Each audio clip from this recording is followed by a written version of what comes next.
바로 여기 이스라엘 땅에서 부르심을 받은 한 선지자가 있었습니다. 그의 이름은 요나였습니다. 일어나 저 큰 성읍 니느웨로 가서 그 악함을 외쳐라. 니느웨는 아시리아 제국의 수도, 거대한 도시로 폭력과 죄악이 가득했습니다. 그러나 요나는 이 말씀을 받아들이지 못했습니다. 그 도시는 원수의 땅, 심판받아 마땅하다고 여겼습니다. 요나는 하나님의 얼굴을 피해 도망치기로 마음먹었습니다. 요나는 서둘러 욥바 항구로 내려갔습니다. 그곳에서 다시스로 향하는 배를 발견하고 돈을 내고 올라탔습니다.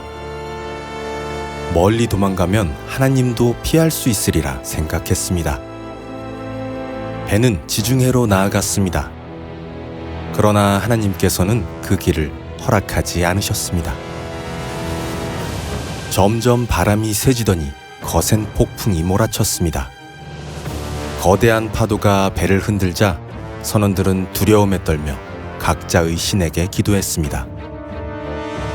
짐을 바다에 던지며 살 길을 찾았지만 배는 여전히 위태로웠습니다. 그때 요나는 배의 깊숙한 곳에서 깊이 잠들어 있었습니다. 선장이 요나를 깨우며 소리쳤습니다. 일어나라, 내 신께 기도하라. 혹시 우리를 구원하실지 모른다. 선원들은 제비를 뽑아 폭풍의 원인을 찾기로 했습니다. 제비는 요나를 가리켰습니다. 사람들이 물었습니다.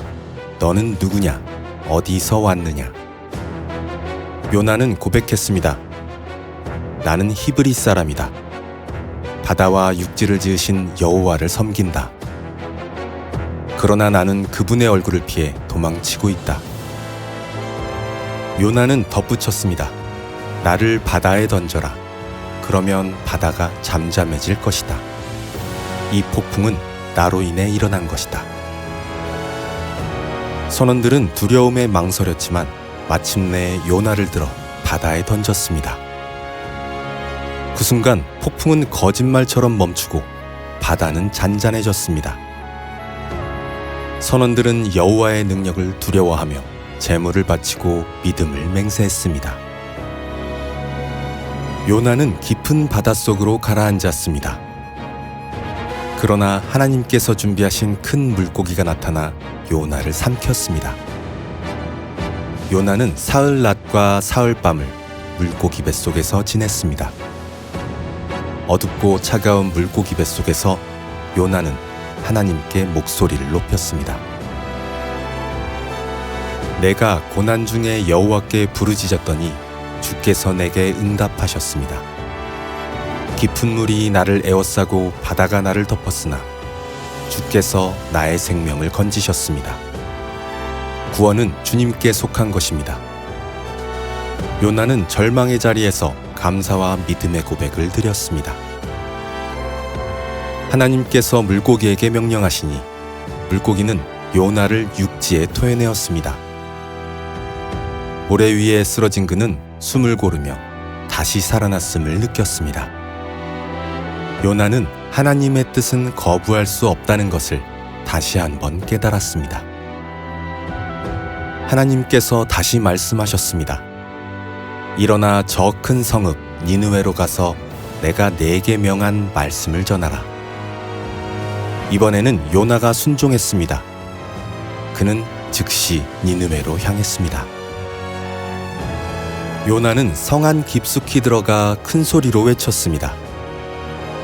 40일이 지나면 니느웨가 무너질 것이다. 그의 외침은 거리마다 울려 퍼졌고 사람들 입에서 입으로 전해져 성 전체에 퍼져나갔습니다. 그 말을 들은 니느웨 사람들은 두려움에 사로잡혀 자신들의 악한 삶을 멈추고 마음을 돌이켰습니다. 요나의 외침은 마침내 왕궁에까지 전해졌습니다.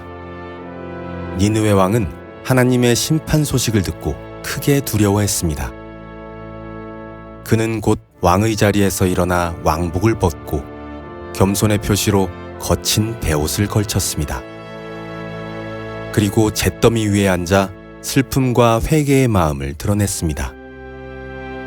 그리고 왕은 온 성에 명령을 내렸습니다.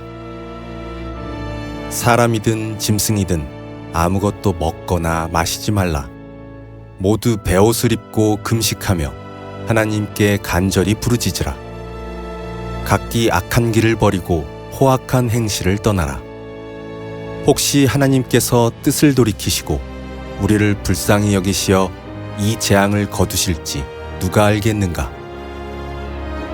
하나님께서는 그들의 진심 어린 회개를 보시고 내리려 하던 재앙을 거두셨습니다.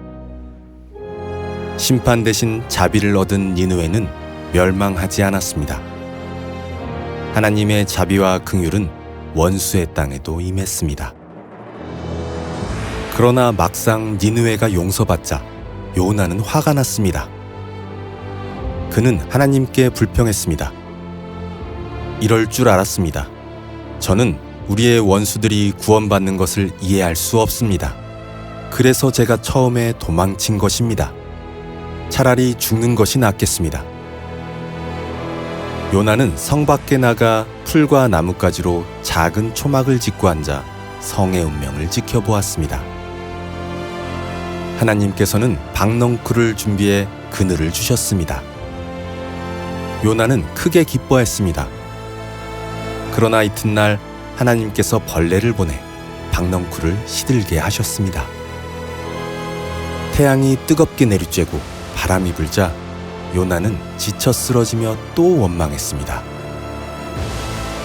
하나님께서 요나에게 말씀하셨습니다. 내가 가꾸지도 않고 세우지도 않은 박넝쿨조차 아꼈거늘 하물며 좌우를 분간하지 못하는 12만 명과 수많은 짐승이 있는 저 큰 성읍 니느웨를 내가 어찌 아끼지 않겠느냐. 요나의 이야기는 단순히 한 선지자의 이야기가 아닙니다. 선택적 순종과 자기 민족 중심적 시각, 그리고 은혜는 받고 싶지만 남에게는 주고 싶지 않은 마음, 불완전한 우리의 믿음을 투영하고 있습니다. 우리는 하나님의 뜻을 자기 기준으로 재단하거나 하나님의 자비를 나에게만 국한시키지는 않는지 스스로를 돌아봐야 합니다. 하나님의 계획은 우리의 불평보다 크고 그 자비는 모든 민족에게 임하신다는 것을 우리는 반드시 기억해야 합니다.